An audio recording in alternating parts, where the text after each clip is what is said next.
何人對我哋任何嘅評語或者係任何攻擊。你放心，我永遠堅持我哋嘅理想。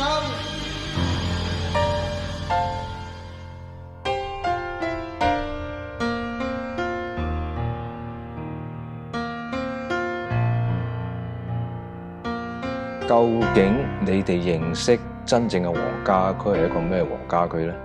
但係如果你話講佢內心世界嗰個喺音樂上，佢又好真係不近人情啦，可以講話。印度可以娶4個老婆啊嗰啲，佢覺得哇好正㗎。開始覺得呢個人彈吉他好犀利啦。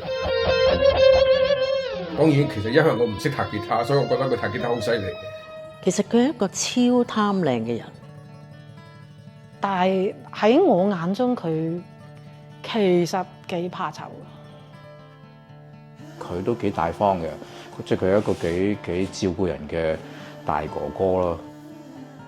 覺得佢可以改變未來，但係其實嗰度問緊究竟我做唔做到，或者邊個人做到咧？咁但係永遠都係最後去到家駒嗰度，佢一講咧，冇人敢 say no 啊，冇人會反對佢嘅意見。自己有自己宗旨，有自己嘅堅持，有自己嘅又可以話包容啦。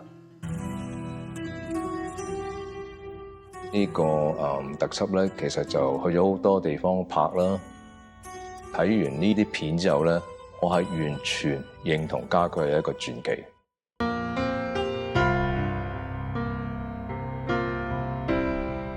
今次有20位嘉賓啦參與家駒呢個特輯嘅拍攝啦。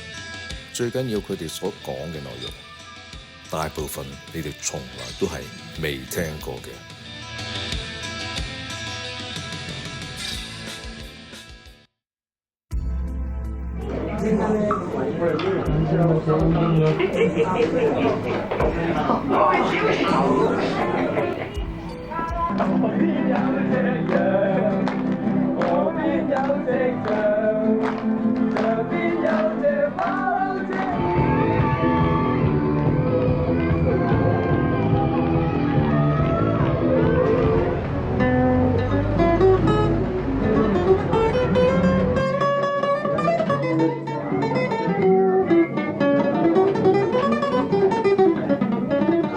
今次睇晒所有片之後咧，我真係重新認識家駒嘅。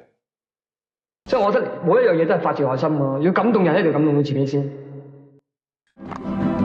邊有隻羊，羊邊有隻象，象邊有隻馬騮精，好似你咁樣。